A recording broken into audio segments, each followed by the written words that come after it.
Alright guys, massive new update incoming for Wuthering Waves. We're soon approaching the big 2.2 version update, which will bring us a lot of hype stuff like brand new banners, new content, which includes a new area and bosses, free rewards, huge quality of life changes, and a lot more coming for this update.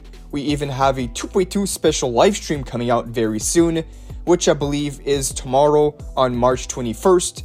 Giving us a first look at all the brand new details and events for this update. But for now, let's go over everything we can expect and know so far about the 2.2 update, because right now it's possibly looking to be one of the biggest updates yet. I'm sure they want to build up right before the first year anniversary, so let's talk about everything about this update in this video. And if you guys like these type of update videos, make sure to like the video, subscribe if you haven't already, and also put those notifications on to be updated right away whenever we get any more news 24/7. But alright, let's get right into it. First, let's talk about the confirmed characters and banners. So the lineup for this update already looks pretty insane. We're getting one brand new 5-star, as well as we're expecting 2 new rerun banners. The official new 5-star, as we know, is Cantarella. She's going to be a 5-star Havoc Resonator using the Rectifier weapon. Her kit is really versatile, providing both amazing damage and support. A great thing about her is that she can even summon jellyfish onto the battlefield that will then attack enemies and heal your teammates, making her a very solid character, having both a supporting and offensive role. Now of course we can expect her in the first phase of the 2.2 banner, but what about the rerun banners? The rerun banners for this update are going to be Shorekeeper, a spectral element character, also one of the best supports in the entire game, providing amazing buffs with a free stage ultimate. Then we also have a Camellia rerun on the way. She is going to be a Havoc sword user with the role of a main DPS, bringing crazy damage while also having very unique aerial combat. Both of these are top tier picks, which makes the lineup for the 2.2 update really stacked. Now for those of you unsure of who to go for in this update, I would recommend picking the unit depending on which role that you need the most. If you have, let's say, Rochia, another Havoc character, you would really want a strong main DPS to go with Camellia. And if you want a busted support that keeps your team alive and buffs the damage of your team, go with Shorekeeper. And if you want a mix of both damage and support, then Cantarella is going to be an amazing pick. But in the end, when it comes to choosing characters, it always comes down to who you think you would have the most fun with.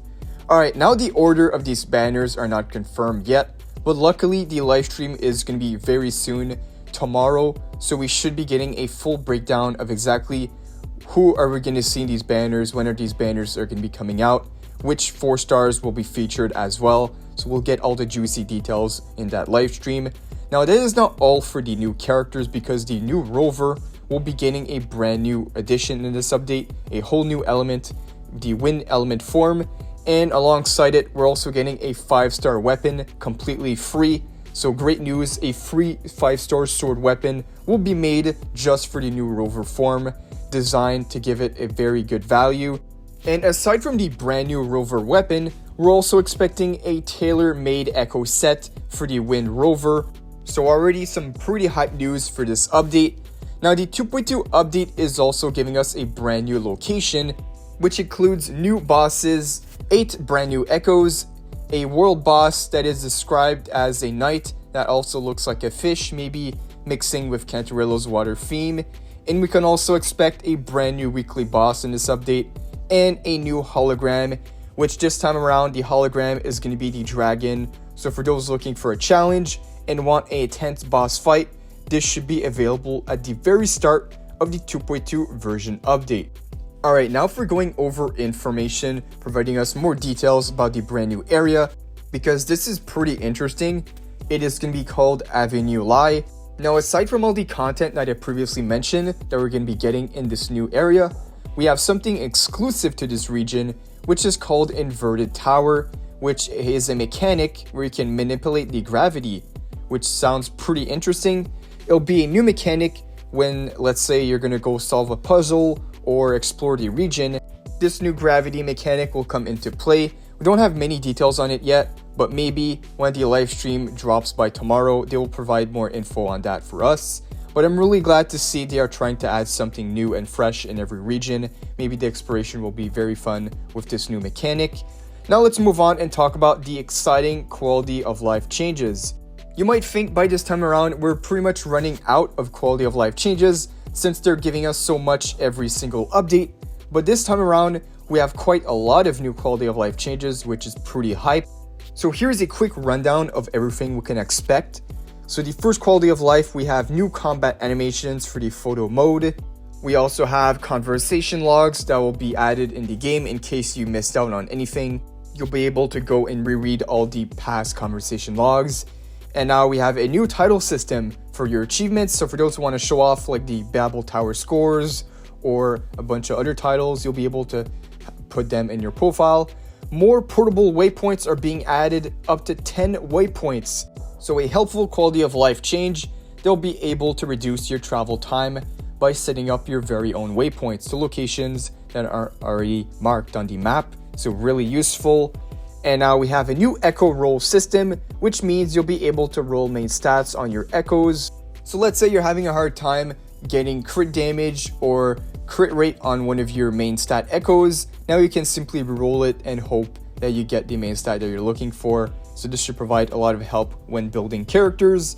And then we also have better performance optimizations and download optimizations, which will provide smoother gameplay. We also have a new co-op mode toggle for the teammate effects. And lastly, we should have some adjustments for the Wuthering Waves mode, as a lot of players were not having a good experience with this new mode, as the difficulty is a bit overtuned. And as we saw in my latest video, they released patch notes saying how they plan to fix this mode, doing a lot of adjustments. And already, this mode came out in the 2.1 update, and they already plan to fix it in the 2.2 version update. So really fast on Kuro Games on fixing this mode and hearing the players out. Really good news. But yeah, you guys let me know down below which part of this update are you most excited for. Is it the quality of life changes? Is it the new area? The new banners? A lot of hype banners. 1 brand new character and 2 rerun banners, which are all top tier characters. So this is quite a stacked lineup. What are your guys' plans going into this update? Let me know down below. I think this concludes all the 2.2 information that I have for you guys today. Let's see what is in store for us with that upcoming live stream. This should be coming out tomorrow morning. So really exciting. I still plan to do a recap video on everything they tell us about the upcoming live stream. So stay tuned. But that is all I have for you guys today. So if you guys enjoyed, like the video, subscribe if you haven't already, and also put those notifications on to be updated right away whenever we get any more news and updates. Thank you guys for watching. I'll see you all in the next one.